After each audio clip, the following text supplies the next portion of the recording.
Բարոսիլի քուրել եղբայրներ ջան, եկեք շարունակենք մեր հռոմեացիս թուղթը։ Արդեն կանադառնանք հռոմեացիս 10-րդ գլխի 16-ից մինչև 21 համարները։ Մենք արդեն մոտենում ենք ավելի բարդ հատվածների, բայց նորից բարդությունը կարա մեզ համար արգելք չդառնա, եթե մենք համատեքստը կամ մոտակա կոնտեքստը արդեն հասկացել ենք։ Հիշեք, մոտակա կոնտեքստում առաքյալն անդրադառնում է Իսրայելի անկման պատճառներին, առաջակաշում բոլոր Աստծո կողմից արվածը, պատրաստվածը եւ ցույց է տալի Իսրայելի կողմից այդ Աստծո արվածի մերժելը։ Դրա համար ինքը միշտ պատասխանում է հարցերի. արդյոք Աստվածը ինչ որ բաստողում ունեցե, արդյոք Աստվածը անիրավ, անարդար Իսրայելի պարագայում, եթե Իսրայելը համարվում է Աստծո սեփական ժողովուրդ, Աստծո ընտրության օղակներում, սուվերեն ընտրության, եւ առաքյալը ներկայացնում է, որ ոչ բոլոր Իսրայելն է Իսրայել, եւ անդրադառնում արդեն սկսում է զարգացնել կարևոր մի միտք. Աստծո շնորհքի ընտրության պես մի մնացորդ։ Այսինքն փրկությունը, Աստծո զավակները, առաքյալը մեկ փոքր օղակում ներկայացնելով ասում է, ահա Աստծո զավակները, դրանք խոստումի որդիներն են, ինչպես Իսահակին Աստված խոստացավ որդի կլինի,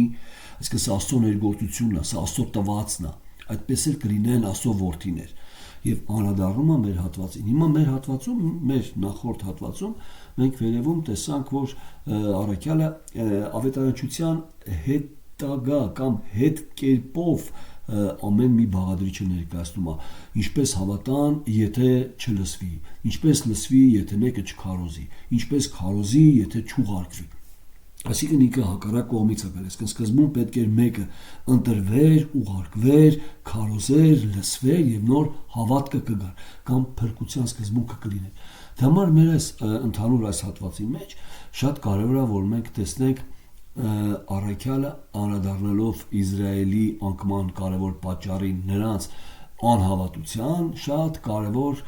սկզբունք առաջ քաշում հավատք հասկացողության մասին։ Այս հատվածում մենք կտեսնենք 4 կարևոր բնութագիր փրկարար հավատքին վերաբերող։ Այն հավատքը, որ մենք շատ հաճախ մեր բերաններում աղավաղում ենք այդ բառը առանց հասկանալու։ Հավատում եմ Քրիստոսին։ Հիմա մենք կտեսնենք առաքյալը ինչ ի նկատի ունի Քրիստոսին հավատալ ասելով։ Ես շատ հաճախ լսել եմ, որ երբ որ որևէ մեկը փորձում է առավել բացատրի, իրանք ավելի ասում են, «Այստեղ հավատք բառը նշանակում է ընդունել»։ Հիմա մենք կտեսնենք, սա ընդունել հասկացողությունն է, կամ եթե նույնիսկ դուք ասում եք ընդունել, ինչ ի նկատի ունեք ասելով ընդունել։ Սա ամենակարևորն է, որ մենք տեսնենք։ Բայց մինչ մենք կանադառնանք, եկեք ընթերցենք սկզբից մեր հատվածը, եւ ես փոքրիչ կանադառնամ Եսայի մարգարեության, որտեղ ընդհանուր մեր այս հատվածը մենք տեսնում ենք, որ շատ հարուստ է մեջբերումներով, մանավանդ այն մեջբերումները, որոնք վերաբերվում են կոնկրետ Քրիստոսին որպես փրկիչ։ Եկեք հիշենք, որ մեր հետագա մեր նախորդ հատվածների մեջ առաքյալը ասեց ամեն ով որ Տիրոջ անունը կանչի կփրկվի։ Մենք տեսանք, որ Տիրոջ անուն կանչելը դա 5 կտակարանի կարևոր տիտղոսն էր Յահվե, Քրիստոսին Յահվե ճանաչել, Աստծո շեքինա փառքը, այսինքն Աստծո փառք, Աստված մեր մեջ ներկա, այսինքն Քրիստոսին որպես Տեր, ամեն ինչի Տեր ճանաչելը կհանդիսանար փրկության պատճառ, այսինքն Քրիստոսն էր իրականում փրկությունը։ Հիմա տեսեք, ոչ թե մեր հավատքը, ոչ թե մեր գործերը օրենքի, որտեղ այս ամեն ինչը ինքը բերում է ավելի հակաթեզիսներ որպես։ Եվ այս հատվածի մեջ բոլոր մեջբերումները 5 տակարանային ցույց են տալի, որ փրկությունը կապված է Աստծո խոստումի հետ։ Իսկ խոստումը ուղղակի խոստումի կենտրոնում գտնվում է Քրիստոսի անձը, Մեսիան, ով բնությունով եւ կատարյալ մարդ է եւ կատարյալ Աստված։ Այսինքն սա ամենակարևորն էր Քրիստոսին ընկալել որպես ամեն ինչի Տեր, նաեւ փրկության Տեր, կամ փրկություն շնորհող, արդարություն շնորհող, որտեղ մեր առաջի հատվածներում նաեւ մենք տեսանք, թե Իսրայելը փնտրում էր արդարություն, բայց ոչ Քրիստոսով արդարություն, փնտրում էր արդարություն օրենքի գործերով։ Այսինքն այս ամեն ինչը առաքյալը ամբողջացնում է, որպեսզի ցույց տա, որ Իսրայելի անկման պատճառը երբեք չի հանդիսացել Աստծո որևէ մեկ բաց թողում, այլ կոնկրետ Իսրայելի ազատ կամքը։ Սա շատ կարևոր է։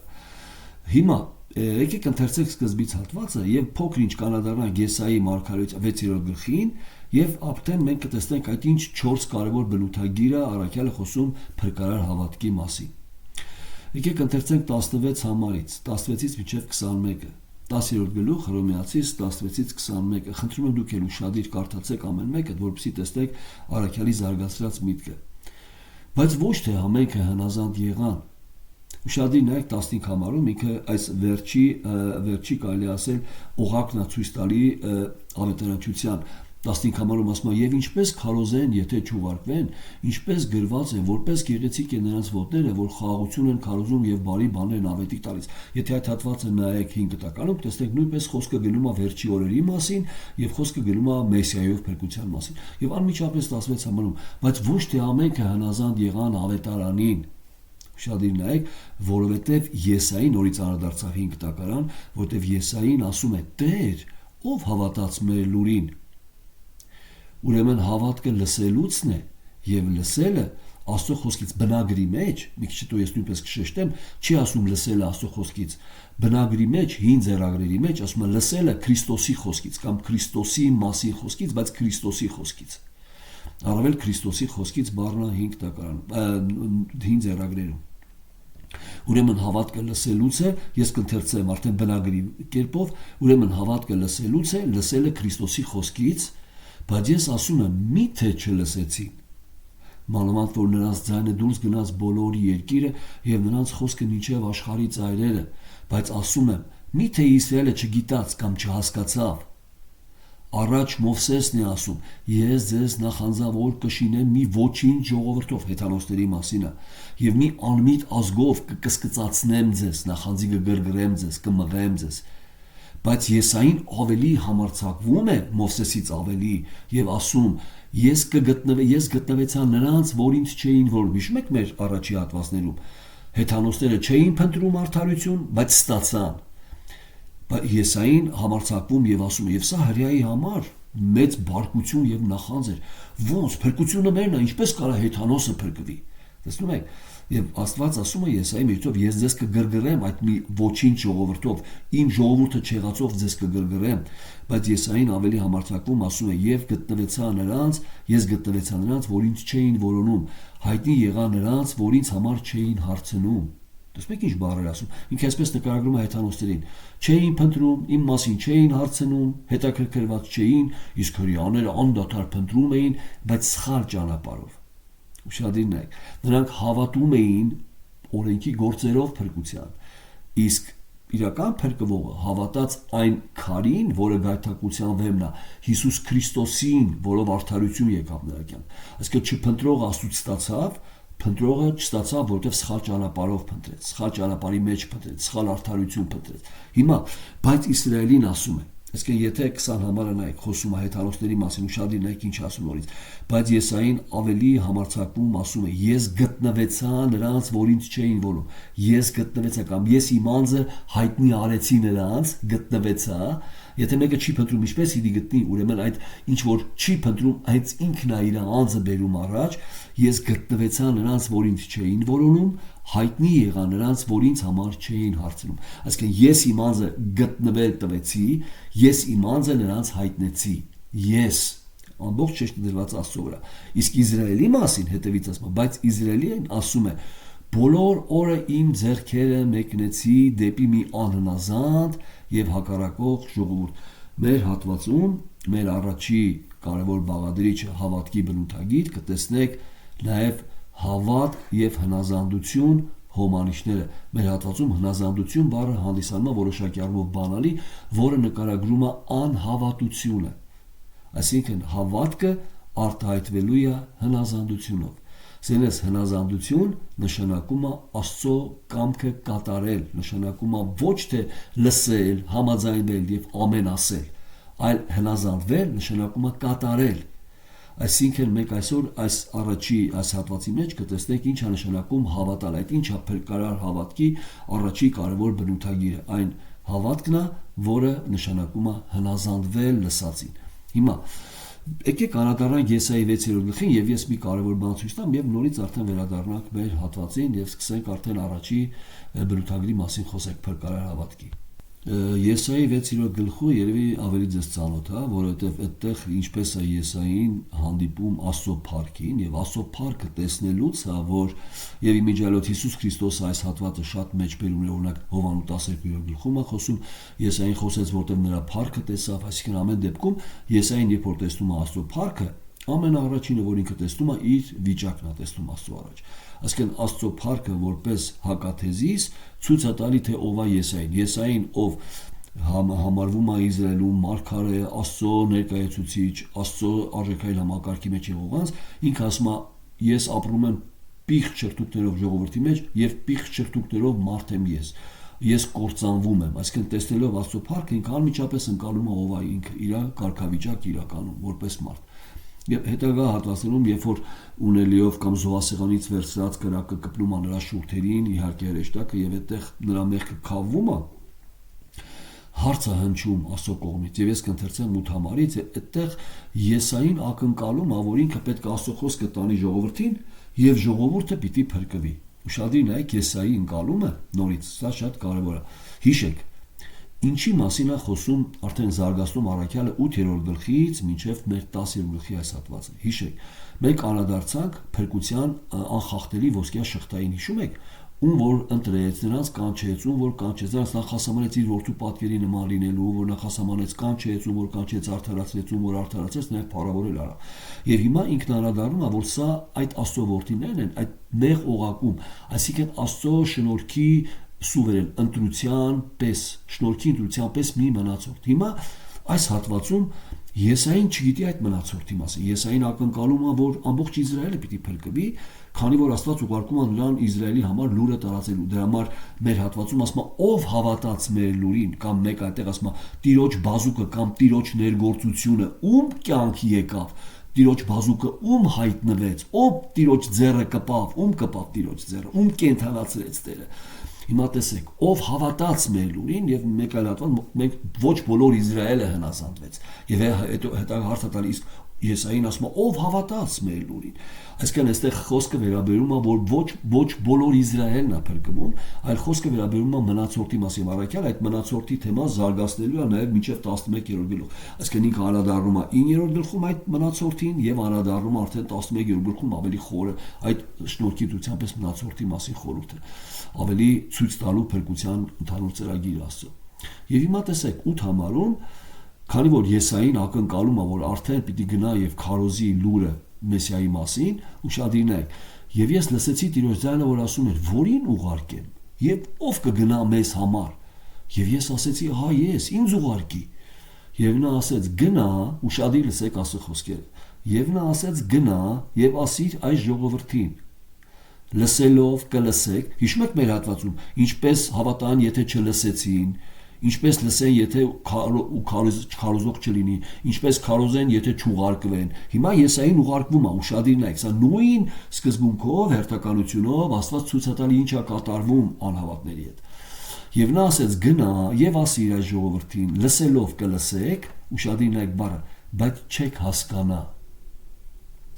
Կլսեք փրկության մասին, բայց ձեր ունեցած փրկության ճանապարհը թույլ չի տա, որ դուք այն ընկալեք, հասկանաք։ Դուք այն կմերժեք, կամ այդ քարոզվածը ձեր սրտերը կխստացնի, որտեղ ձեր ուզածը չեք լսում։ Սա շատ կարևոր է, որ դուք տեսնեք։ Այսինքն ինչ որ Եսային պիտի քարոզի, այն ոչ թե մարդկանց փրկության է բերելու Իսրայելին, այլ խստացնելու է Իսրայելին։ Դրա համար Աստված ասում է, գնա եւ այս մարդկանց սիրտը խստացրու քո քարոզով։ Նորից ուշադրի լսեք։ Եվ նա ասեց, գնա եւ ասիր այս ժողովրդին, լսելով կլսեք, բայց չեք հասկանա։ Նորից նայեք, եւ տեսնելով կտեսնեք, բայց չեք իմանա։ Ինչ էին տեսնելու։ Կործանումը, թշնամիների գալը եւ պատիժը, բայց չէին հասկանալու։ Բայց իրանց այդ մասին ասվել էր խիագալի թշնամին։ Թանձրացրու այս ժողովրդի սիրտը։ Այ քեզ բան, այդ ինչպես պետք է մարգարեն Եսային ժողովրդի սիրտը թանձրացներ իր քարոզով, փրկության մասին լուրով, ճշմարտությունը քարոզելով, նա ով ում Աստծո բազուկը չի հայտնվե, ավետարանը նրա համար դառնալու է մահվան հոտ, եւ նա ավելի հարցակվելու է քարոզողի վրա, ավելի հակառակվելու է, նրա սիրտը ավելի խստանալու է, ինչի, որտեղ նա ունի իր ճանապարհները փրկության, իր կերպերը, իր ակնկալիքը առ Աստված։ Թանձրացրու է ժողովրդի սիրտը 10 համարը եւ նրա ականջները ծանրացրու եւ նրա աչքերը ծեփիր։ Ուշադիր նայեք 3 կարևոր բաղադրիչ,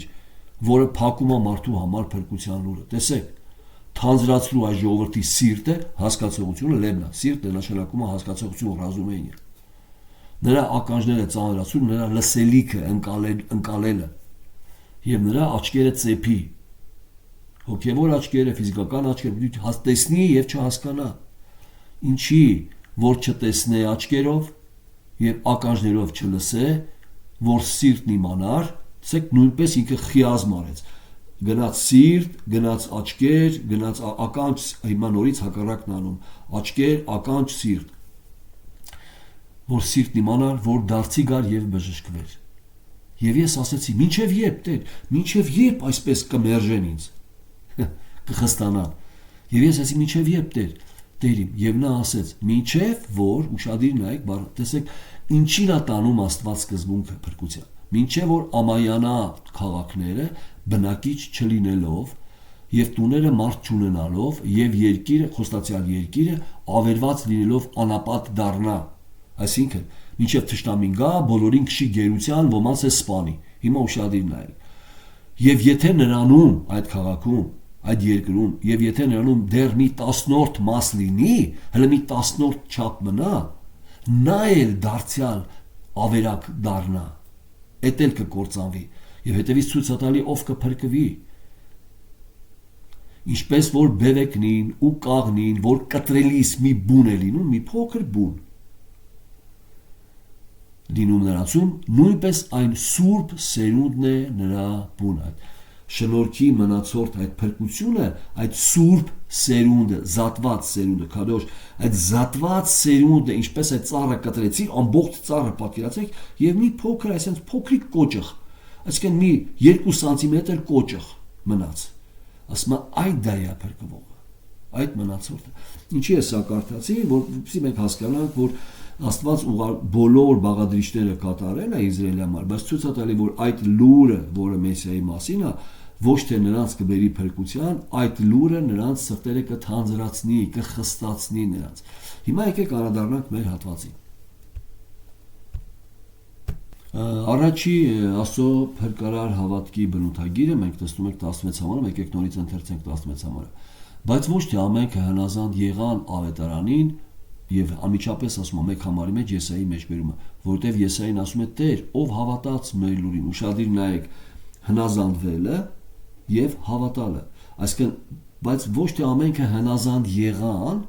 եւ անմիջապես ասում է, որովհետեւ Եսային ասում է Տեր, ով հավատաց մեր լուրին, այսինքն նրանք, որոնք ոչ ամենը, այսինքն սա նշանակում է բոլորը չէին, որ չհնազանդվեցին, այլ կար մի փոքր մնացորդ, որոնք հնազանդվեցին, բայց ոչ թե ամենքը, դա մանիք ասում, բայց ոչ թե ամենքը, այս ամենք բառով շեշտում է նորից շնորհքի մնացորդի սկզբունքը, որովհետեւ մենք հասկանանք, բայց ոչ թե ամենքը, ոչ բոլոր Իսրայելն է Իսրայել, բայց ոչ թե ամենքը հնազանդ եղան, ուշադիր եք, ամենքը հնազանդ եղան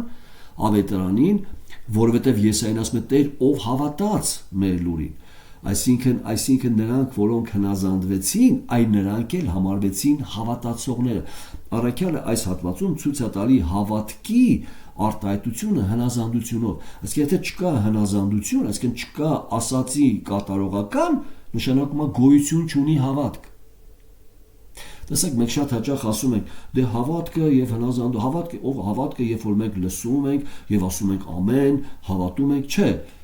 Եսային կամ Աստված ասում այդպես չի, Քրիստոս այդպես չի ասում հավատը։ Քրիստոսն ասում է լսածը արեց, հավատացել է։ Եթե լսածը չի անում, ինքը չի հավատացել։ Իսկ եթե լսածը չի արտահայտվում հնազանդվելով, послушание, слушать и послушать, չի արտահայտվում հնազանդությունով, ուրեմն գոյություն չունի հավատ։ Դա մի օթից փուչիկ հավատ կա, որի մասին մարդիկ խոսում են։ Ես հավատում եմ Աստծուն, բայց Աստծո որևէ մեկ ասած ինքը նույնիսկ չգիտի, որ հնազանդվի է։ Ինչ հավատքի մասին է խոսքը։ Դե ես եկեղեցի եմ գնում ամեն շաբաթ, գիտես ինչ, ես մարդկանց օգնում եմ, ոչ մի կապ չունի, քո հավատքը աղբ է, 0, ուրիշ ոչ մի բան Աստծո առաջ, որտեղ չկա հնազանդություն։ Հավատքը փրկարար հավատքը, առաջի բնութագիրը արտահայտվում է հնազանդությունով։ Դու հնազանդ ես, ուրեմն դու հավատում ես, այսա է հավատքը։ Հիմա, որպեսզի առավել մենք կարևորություն առաջի հենց հատվածում 16 համարում, բայց ոչ թե ամենքը հնազանդ եղան ավետարանին, որովհետև Եսային ասում է Տեր, ով հավատաց մեր լուրին։ Այսինքն հավատալ եւ հնազանդվել մեկ մեդալի երկու կողմն է։ Այսինքն երբ որ մենք ասում ենք հավատալ, հասկանում ենք հնազանդվել, կատարել։ Հիմա սա ավելի խորը մենք կնայենք, բայց տեսեք, մեր հատվածում ինչ պիտի անեին ամեն ով որտեղ մենք կարդում ենք 10-13-ում ամեն ով որ Տիրոջ անունը կանչե կփրկվի։ Այսինքն լսեցին, բայց չկանչեցին, չհնազանդվեցին, փրկվեցին, ոչ, այսինքն չհավատացին։ Որտեղ շատ ամեն ինչ արեց Աստված, որպեսզի Տիրոջ անունը կանչեր, ինչ արեց։ Ուղարկողը կար, քարոզողը կար, լսելը եղավ, բայց մի կարևոր շղթա բացակայեց։ Տեսեք, ուղարկվողը եղավ, քարոզողը եղավ, խոսքը քարոզողը, լսողները եղան, բայց այդ լսողների կյանքում ինչը չեղավ, հնազանդությունը չեղավ, այսինքն չհավատացին լսածին։ Դեմար ասում եմ, բայց ոչ թե ամենքը հնազանդ եղան, Եսային ասում է, Տեր, ով հավատաց մեր լուրին։ Տեսնում եք, այսինքն պետք է հասկանալ, որ օղակն է բացակայում Իսրայելի կյանքում։ Ամեն ինչը կա, բայց այնտեղ, որտեղ իրանց պատասխանատվությունն է, որ պիտի հնազանդվեն, դա չկա։ Ուղարկվողը կա, քարոզողը կա, լսվելը կա, լսել են, հասկացել են, բայց չեն հնազանդվել, չեն հավատացել։ Դրա համար ինքն ասում է լսելը, արդեն մեր երկրորդ բնութագիրն նայելու ենք, լսելը Քրիստոսի խոսքից է, այսինքն պիտի անպայման ավետարանը քարոզվի, որը պիտի դառնա որոշ մարդկանց համար, ոչ թե փրկություն, այլ դատապարտություն։ Առաքյալն ասում է ոմանց համար մենք կյանքի հոտ ենք, ոմանց համար մահվան հոտ։ Այսինքն ավետարանը ոչ միայն մարդկանց փրկելու համար է, այլ ոմանց դատապարտության տանելու համար է։ Սա Աստծո ծրագիրն է, սիրելիներ, սա շատ կարևոր է, եւ այդ ամեն ինչով, այդ բոլոր կողմերով երևում է Աստծո փառքը, դատապարտությունով, բարկությունով Աստծո արդարությունը, փրկությունով Աստծո փառքի, Աստծո ողորմությունը եւ շնորհքը։ Հիմա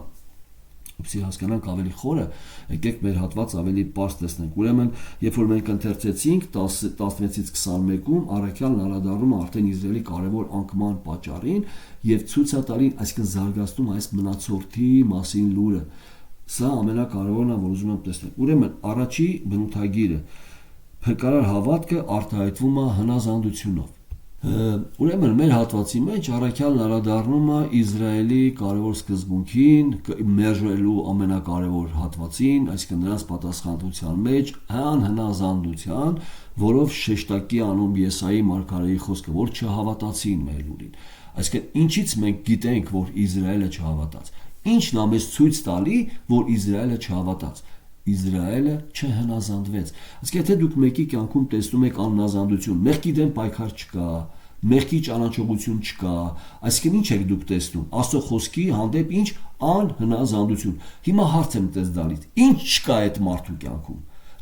Քարոզողը եղել է, ուղարկողը եղել է, խոսքը լսվել է, հասկացվել է, ինչը չկա այդ մարդու կյանքում։ Չի հավատացվել։ Առաքյալն ասում է հավատքի հետ չխառնվեց այդ լսածը։ Հավատքը չկա, այսինքն չկա հնազանդություն, նշանակում է որքանով էլ ինքը ձեզ կասի, որ ինքը հավատում է, ինքը եկեղեցիները շատ հաճախ սխալ ընկալումներ ունեն։ Ես մի քիչ հետո ձեզ այդ մասին կասեմ, տեսեք, ինչ են անում։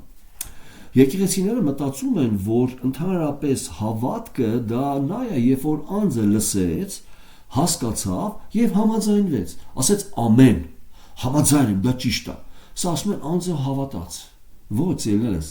Աստվածաշունչը ուրիշ բան ասում։ Աստվածաշունչը ասում է, որտեղից մենք կարանք ասենք, որ այդ անձը հավատացել է, երբ որ այդ անձը հնազանդվել է։ Այսինքն մարդիկ գալիս են եկեղեցի,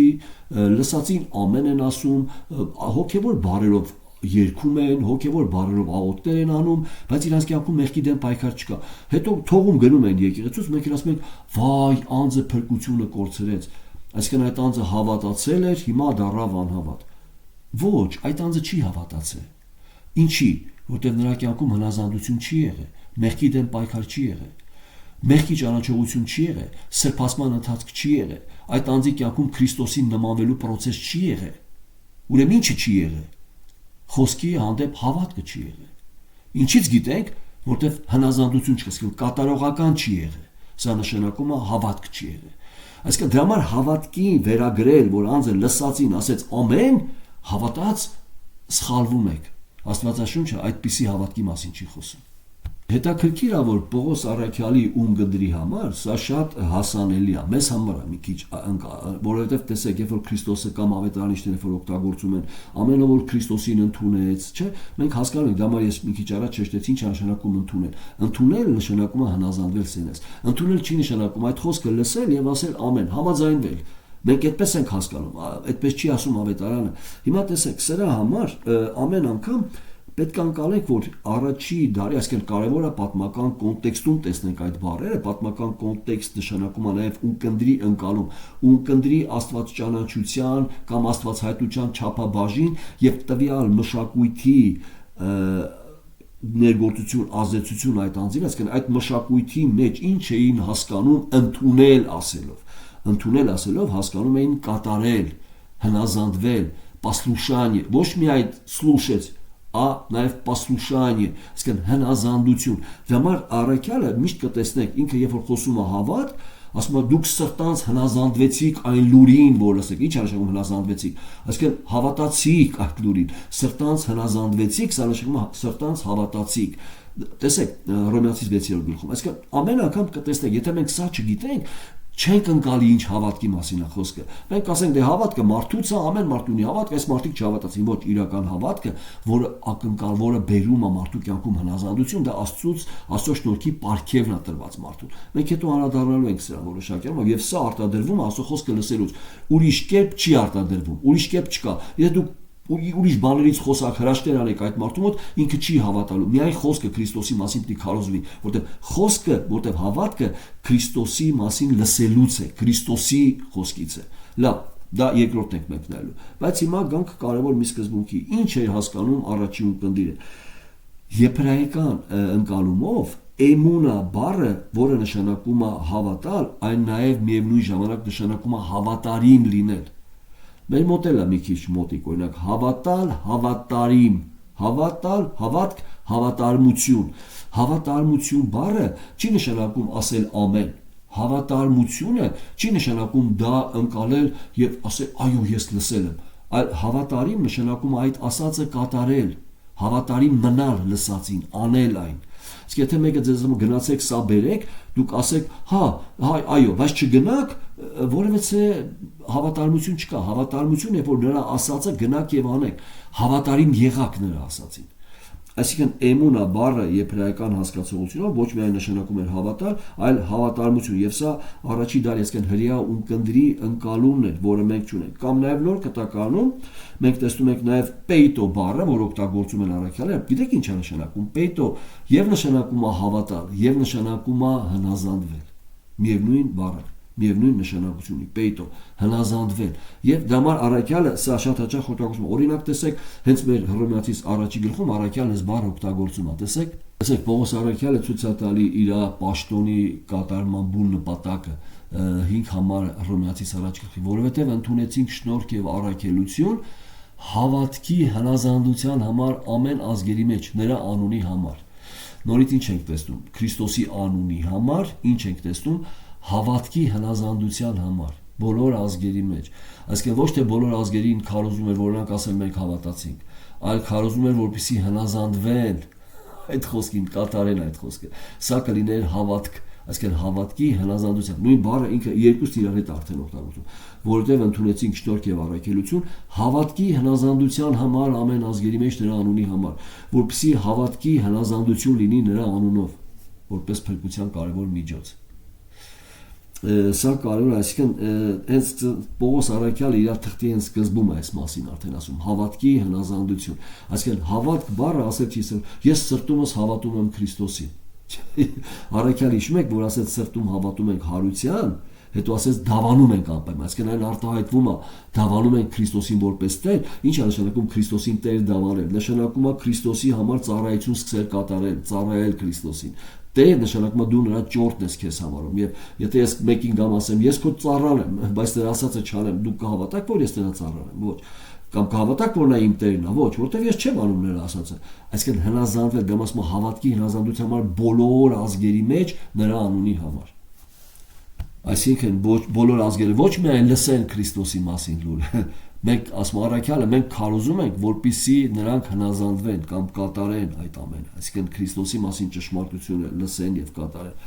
Ուրեմն սա ամենակարևորն է, այսինքն պետք է հասկանանք առաջին բնութագիրը ընդհանուր առմամբ փրկարար հավատքի, դա հավատքը արտահայտվում է հնազանդությունով։ Եթե չկա հնազանդություն, ուրեմն միանշանակ իմացեք չկա այն հավատքը, որով անձը փրկվում է։ Դրա համար առաքյալների հետագա ուսուցումը, երբ որ նրանք ասում են անհավատներ, ուշադիր եք, առաքյալը եթե ասում է հավատալ եւ հնազանդվել, այսինքն հավատքը արտահայտում է հնազանդությունով, ինչով է արտահայտվում անհավատությունը, անհնազանդությունով եւ մեղքի մեջ ապրելով։ Դա համար Հովհաննես առաքյալն ասում է, եթե մեկը ձեզ կասի, որ ինքը Աստծուն ճանաչում է, բայց խավարի մեջ կընթանա, ասма սուտ է ասում։ Ինչի՞, այսինքն որտեղից գիտենք, որ ինքը Աստծուն չի ճանաչում, չի հավատացել։ Իսկ որտեղից գիտենք, որ չի հավատացել, որտեղ չի հնազանդվել, խավարի մեջ է ապրում։ Այսինքն չկա սրբացման ընթաց, չկա մեղքի դեմ պայքար։ Սիրելիներս, սա շատ կարևոր է, այսինքն մենք պետք է արդեն ճիշտ ընկալենք ինչի մասին է, որ ավետարանը կամ Աստվածաշունչը խոսում է հավատքի մասին, այն ուղղակի խոսում է հնազանդվելու մասին, ուղղակի ոչ թե պարզապես հավատալ։ Դրա համար այստեղ շատերն էլ դա համար արդեն ուսուցում է հավատում ենք հավատքին, հավատա քո ծառավին։ Չէ, այդ մասին չի խոսքը։ Այստեղ Քրիստոսն է կարևորը։ Քրիստոսին հավատալ նշանակում է հնազանդվել Աստծո խոսքին եւ Տիրոջ անունը կանչել, այսինքն Տեր կանչել նրան, արդեն ես բացատրեցի, որ նաեւ ձեզ ծառա անցնել եւ կատարել Տիրոջ ասածը։ Հիմա, որpիսի առավել գանք ճշմարտություն ընկալելի դառնա, մենք պետք է ընկալենք, որ ավելի մեր հավատքը եւ հնազանդությունը այն որոշակի առումով ուղղված է Աստծո խոստումներին։ Տեսեք, երկու խոստումների բախում կա մեր կյանքում երկու խոստացող կա։ Մեկը Աստված է խոստանում Քրիստոսով, օրհնություն, հավիտենական կյանք, փրկություն։ Մեկը խոստանում է Սատանան։ Սատանան ինչ է խոստանում։ Եթե մեղքի մեջ ապրես, կյանքը վայելես, որոշակի առումով կբարգավաճես, կհարստանաս, հաճույքներդ կկատարես, ամեն ինչ, եւ մի վախեցի, ոչ մի բան չի լինի, բոլորն են այդպես ապրում, բոլորը, այսինքն չես մեռնի, հիշում եք Ծննդոց գիրքը, չեք մեռնի, այսինքն սա խոստում է, սա Սատանայի խոստումն է, որին մենք հավատում ենք, այսինքն որին մենք հնազանդվում ենք։ Այսինքն եթե իմ կյանքում մեղքի մեջ ապրելը կա, սա նշանակում է ես հավատացել եմ Սատանայի ասածին, ես հնազանդվել եմ նրա ասածին։ Որտեղից գիտեք հնազանդվել եմ, ես այն կատարում եմ, այդպես ապրում եմ։ Այսինքն այս երկու խոստացողների միջև միշտ պայքարը կա։ Կամ մենք հավատում ենք Աստծուն Քրիստոսի մասին խոստումով, փրկությունով, կամ մենք հավատում ենք Սատանայի խոստումներին։ Եկեք անդրադառնանք մի քիչ սրան։ Որովհետև մեկ այլ բան է, տեսեք, ընդհանուր ապաշխարել եւ զղջալ քո արածի համար եւ մեղքի դեմ սկսել պայքարել քո կյանքում, դա մեկ այլ բան է։ Մեկ այլ բան է ասել, որ դու հավատում ես եւ մեղքի մեջ ապրես, այսինքն անհնազանդություն ցույց տաս։ Մեկ պարագայում կա հնազանդություն, ուրեմն կա հավատք։ Մեկ պարագայում ասում ես հավատք կա, բայց հնազանդություն չկա, ուրեմն հավատք չկա։ Այսինքն մեղքի մեջ պայքարը ցույց է տալիս, որ իրականում մենք այդ խոստումների պայքարը կա, այսինքն մենք հնազանդվել ենք Աստծո խոսքին։ Տեսեք, այս երկու սկզբունքը շատ կարևոր է, որովհետև ընդհանուր առմամբ ինչի ենք մենք սա ասում։ Մեր սրբացման ընթացքը, երբ որ ասում ենք սրբացման ընթացք, այն փրկության հետևանքն է։ Եթե մեկի կյանքում սրբացման ընթացք չկա, փրկություն չի եղել։ Իսկ փրկությունը դա հավատքի միջոցն է, այսինքն Քրիստոսին հավատալով է։ Դա համար մենք ասում ենք փրկարար հավատքի բնութագիր, այսինքն հավատք եւ հնազանդություն որպես իրար մեկ մեդալի երկու կողմը։ Սա ամենակարևորն է։ Հիմա որպեսզի սա հասկանանք, ուրեմն եթե ավելի կոնկրետացնենք, հնազանդություն ասելով ինչ ենք հասկանում ենք Աստծո խոսքը կատարել։ Այսինքն այն ինչու դու լսեցիր, այն կատարել, դա նշանակում է հավատալ։ Որտեղ մենք արդեն բաժանել ենք լսելը եւ կատարելը իրարից։ Աստված չի բաժանում։ Աստված ասում է ես ասում եմ դու հավատացիր, որտեղ կատարում ես։ Հիմա նայեք, Եբրայեցիս թուղթը 11-րդ գլուխը կտեսնեք ինքը անդրադառնում է հավատքին, ինչի է ինքը անդրադառնում հավատքին, որովհետև Եբրայեցիս թղթի գլխավոր ընդհանուր նպատակը թուղթը տալու, որպիսի որոշակի առումով իսրայելացիներին, որոնք մնացել էին հուդայիզմի տակ եւ չէին կարողանում ընդունել Քրիստոսին որպես առավել, որպես միջոց փրկության, որտեղ եբրայեցի թղթի նպատակը Քրիստոսի առավելությունը ցույց տալ հուդայիզմի վրա, ծեսերի, ղևտացիների, զոհերի, զոհասեղանի, քահանայության, ամեն դեպքում աստծոհայտնության։ Հիմա այս պարագայում Առաքյալը եբրայեցի թղթում անդրադառնում է հավատքին եւ ցույց է տալի, որ նրանք, որոնք ունեն իրական հավատք, նրանց կյանքում արտահայտվեց այդ հավատքը արժեքային համակարգով, այսինքն ճիշտ կատարողականով։ Հիմա տեսեք ինչ է ասում Եբրայեցիս, ես 11-ի 6 համարից կկարդամ եւ անմիջապես ուշադիր նայեք ինչ է ասում նրանց մասին, որոնք հավատում են։ Խոսքը գնում է հավատալու եւ հնազանդվելու մասին, բայց առանց հավատքի անկարելի է հաճո լինել Աստծուն, որովհետև Աստծու մոտեցողը պետք է հավատա, թե նա կա եւ թե իրան խնդրողներին վարձահայտուց կլինի։ Եթե միայն սա կարդանք, հավատքը կընկալենք այնպես, ինչպես ընկալում են շատերը։ Ուղղակի հավատում են, որ Աստված կարող է անել։ Ոչ, ուշադիր նայեք ինքը ինչ է ասում։ Խնդրեմ ուշադիր եղեք։ Նորից եմ ես կարդում 6 համարը։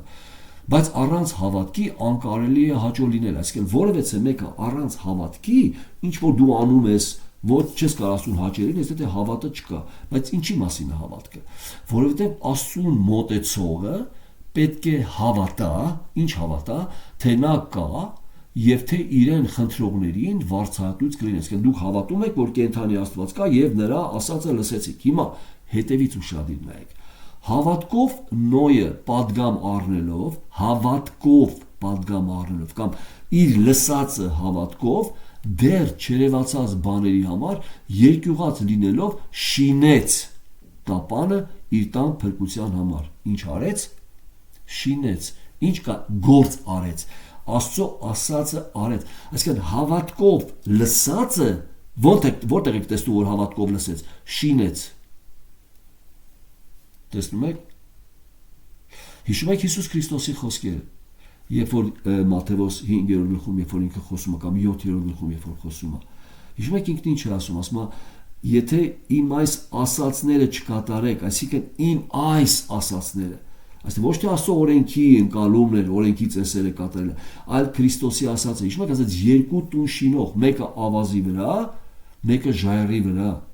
Ավազի վրա շինողներն ովքեր էին, հավատում էին օրենքի գործերով փրկության։ Ժայռի վրա շինողն ով էր? Ժայռը Քրիստոսի խորհուրդն էր։ Ժայռի վրա շինողը Քրիստոսով փրկություն ունենալ է, որ եկան փոթորիկները եւ չքանդվեց այդ տունը։ Իսկ այդ տունը քանդվեց, այսինքն չդիմացավ դատաստանին, գնաց դատապարտության։ Այսինքն տեսեք, սա շատ կարևոր է, որ մենք հասկանանք այն կապված է, դեմար ինքը վերևում ասում է իմ այս խոսքերը լսող եւ կատարողը։